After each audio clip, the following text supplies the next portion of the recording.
Hi, this is Jess Washington, COO of the Dallas Weekly, and we are here celebrating Women's History Month. And how can we talk about history without talking about a history maker we have right here in the DFW? I am so honored to welcome the CEO of the Dallas Mavericks, Cynt Marshall. Cynt, thank you so much for joining us today. Hello, my sister. How you doing today? I'm doing wonderful, and I'm even better now that you're here. I am sorry. I'm like super casual today. I just came in from taking a COVID test because we're on our Oh, way. no, Yes, we're on our way to absolutely. NBA All-Star Weekend tomorrow. So I had to get my test done today, but I just didn't want to keep you waiting anymore. So at least I have on my Mav sweats. I was going to say, you're about to go to All-Star Weekend, so you definitely got to rep your set, you know? That's what I we even see out had here. somewhere I had a hat on, but I'm like, okay, I don't want to just get on the screen with the hat on too. So I was ready. We love it. We love it. So yes, Sam, we wanted to talk to you basically about the dynamic, illustrious career that you have and just anything that you have planned for the future. So first, I want to start with talking about your start in sports corporate leadership. Today, we see a lot more focus on women in leadership positions, and obviously that's not always been the case. Can you speak a little bit about the challenges of coming up in the corporate structure, being a woman, and what you have done to overcome these challenges? Well, it's interesting because I'm in a male-dominated environment now, but I grew up in a male-dominated environment. I grew up in telecommunications, in primarily the technical part of our business, and then I ended up on the non-technical side. So I grew up in a male-dominated environment, and so some of the same challenges that existed then exist now, where you're the only one. You are at the table, but not really included. You don't really know the culture. You have to try to figure it out. You don't see a lot of people who look like you. Right. So the same kinds of things. But I've always just tried to deliver the results, find me a few buddies, and be real clear about what I had to get done, and then get it done. And just the first opportunity I could get, bring some other people to the table, who look like me. Right, absolutely. And I want to say also the title First Black is a very interesting title to have. You being the first Black CEO in the NBA, what does that mean to you? Well, it's interesting because I was the first Black female CEO in the NBA. And when I heard about it, I actually heard about it on a national TV interview. And so when the guy asked me, how did I feel about that? I said, you got to be kidding. Mm, 2018, I was the first. So I actually I was surprised by it because in 2018, I shouldn't have been the first Black or the first woman anything, but I was. And what it made me really focus on is I better do a great job. And I'm going to do a great job because I want to show people that people who look like me can hmm. excel in these jobs and can achieve at a high level to the point where I want them to want to find somebody that looks like me to lead their teams and to have leadership positions in sports. But it also makes me very mindful of the fact that I need to be a part of creating the pipeline. And Hmm. so while I'm the first, I won't be the last. And I need to make sure I'm working on the second, third, fourth, and fifth. Absolutely. And you spoke to the fact that it's still very much a male dominated industry. Can you describe any tensions that you may have experienced while having this position? Well, what was great about when I got this job, there are 30 of us, so 30 NBA teams. Most of my colleagues around the league called me. In fact, some were sending me emails before I was even set up on email because they wanted me to be successful in the job. They reached out to just, tell me that they wanted me here. They would share best practices. A few of them actually came out to see me. The other woman at the time, because there were only two women at the time, I think there are about four of us now, she called me and just, oh my goodness, wrapped her arms around me, just shared all kind of information that normally people wouldn't share. And it made me realize we're competitors on the court, but Hmm. off the court, there's a camaraderie and there's a real sense of wanting everybody to be successful. But in my own shop, I did have someone on my team who told his team not to listen to anything I had to say. I was executing on a 100-day plan. He said, don't pay attention because she'll be gone. Mm. Woman, she's a Black woman. She doesn't know sports. She's not from basketball, and she'll be gone in 90 days. And so he was really resisting it to the point where he had his team being very resistant of the culture change we were trying to make. And so Mhm. obviously it's been, almost 4 years now. And so Yes, I lasted longer than 90 days, and absolutely. it's all right. It's okay. So it's a nice little flex. Nice little flex because he's gone. I love it. Yeah. And you did touch a little bit about your history when telecommunications, and I wanted to ask how exactly was that transition from telecommunications, a senior executive at AT&T, and now being the CEO in sports industry, because that's quite a 180, from one industry to another. It is a 180, but you know what I found out is that leadership is leadership. And so I have a set of skills that I have been blessed to have had cultivated, and to Mhm. have been raised in an environment where they focused a lot on leadership, focused on training and development. And so it's just a different subject matter. I was very concerned that I didn't know the business of basketball. And my boss, Mark Cuban, and I love him, he said, "We'll teach you the business of basketball. Don't worry about that. He knows the business of basketball. He can teach you Right. that." What he wanted was a leader, and someone who could help to transform the culture and create a great place to work, which is something that I was blessed to be able to lead, a whole great place to work effort at AT&T.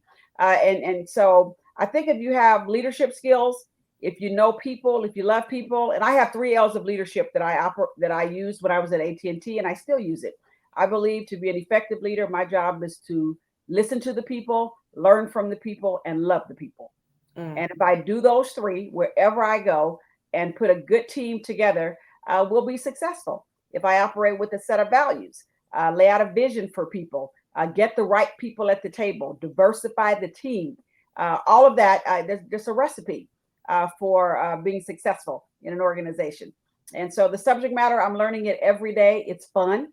I'm a Mhm. continuous learner, so it is fun to keep learning. Sometimes it's kind of weird because I like to know what I'm doing. I mean, I like to Right. know the details. I like to know what the people around me and on the team, I like to know the details of what they're doing, and I don't.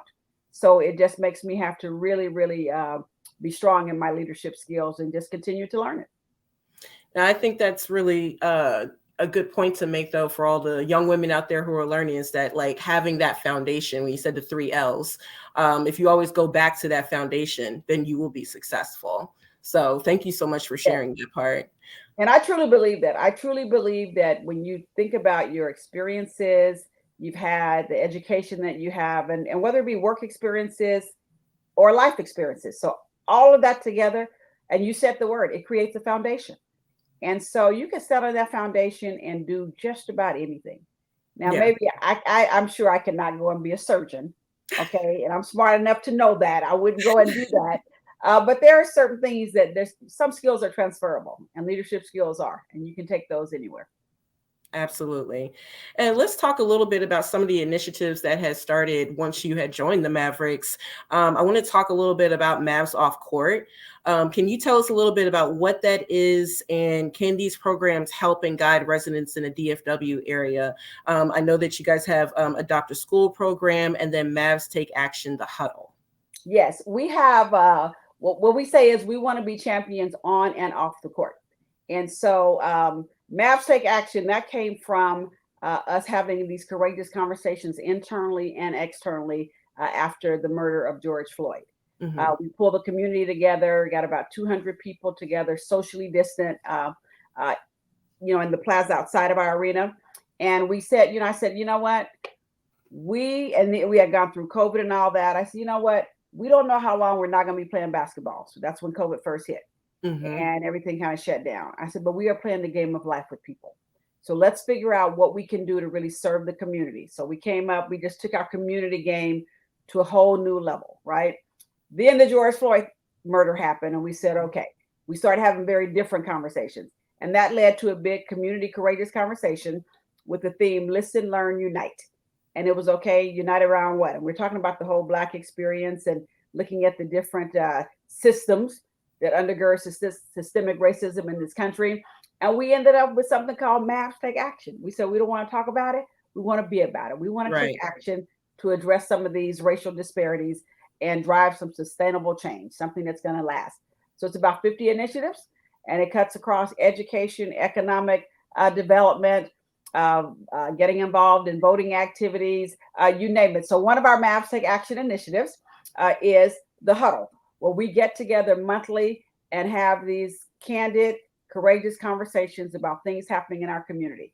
And we just had one with the NBA, the National Basketball Social Justice League, and one of our players, Sterling Brown, talked about the need for criminal justice reform and talking about policing and the things that we need to do that there. And he shared his experience there. And so every month we have a conversation. Michael Finley, one of our legends, kind of came up with the idea.